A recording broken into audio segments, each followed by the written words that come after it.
I'm an investigator with the Transportation Safety Board. First and foremost, I'd like to offer condolences to the families and just let them know that we are going to be conducting an investigation. Right now, we're conducting work. We have a team of investigators from our engineering laboratory here in Ottawa, our human performance group, and also rail investigators. Right now, we're just gathering information, mainly, looking at getting the event recorders from the bus, from the locomotive, and as well as the crossing protection that was available. Find out how those were working, and just look at the mechanisms of the collision. Just to let you know, here we are doing those things. What do you look for first? What do you look for first? Well, right now we've got our priorities to find to get the event recorder information and get that type of things, because that'll give us speed and what was going on. Further to the back of the bus at the top, and there was kind of a panic for how to get out of the bus, because you don't really know what the exit is at the point, because the stairs weren't really operational.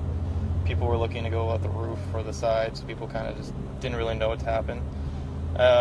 By the time we figured out that the stairs could be used, it was like 3 or 4 minutes after, kind of got everyone out. There was a lot of people who were doing some really good things to get everyone out. And what types of things were people doing? There was actually a couple guys who were holding the door up from the bottom just to get people out.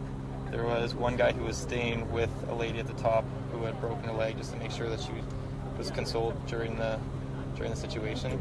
There was just a lot of people who were doing really good things and good signs. And what did you see as you were making your way out in terms of injuries? There was obvious carnage. There was people who you could just tell were dead on impact. The majority of the issues came right up to the left of the bus, because after the impact they had just flown right out of it. But yeah. Were some people in their seats, or I understand some were not? Majority were in the seats, but the fact that the bus was so full, there was standing room. So there's going to be people who are standing as well. So people fell out of the floor. Yeah, well, there have been people who would have really been injured and boggled around. Yeah. Flown out of the bus. Yeah, exactly. I don't know about flown out of the bus, but it could have happened based on the fact that whole front was gone. What was running through your mind when you realized that the bus had struck the train? Really isn't much running through your mind other than what's going on. Kind of just feels like a movie, like you're just kind of watching the movie go on.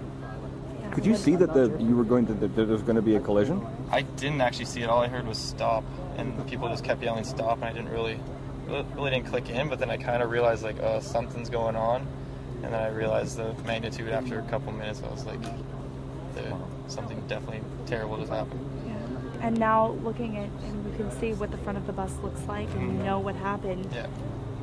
How do you feel right now? I really just feel lucky. The fact that you weren't the person sitting in the front, because it's just luck of the draw who sits in the front.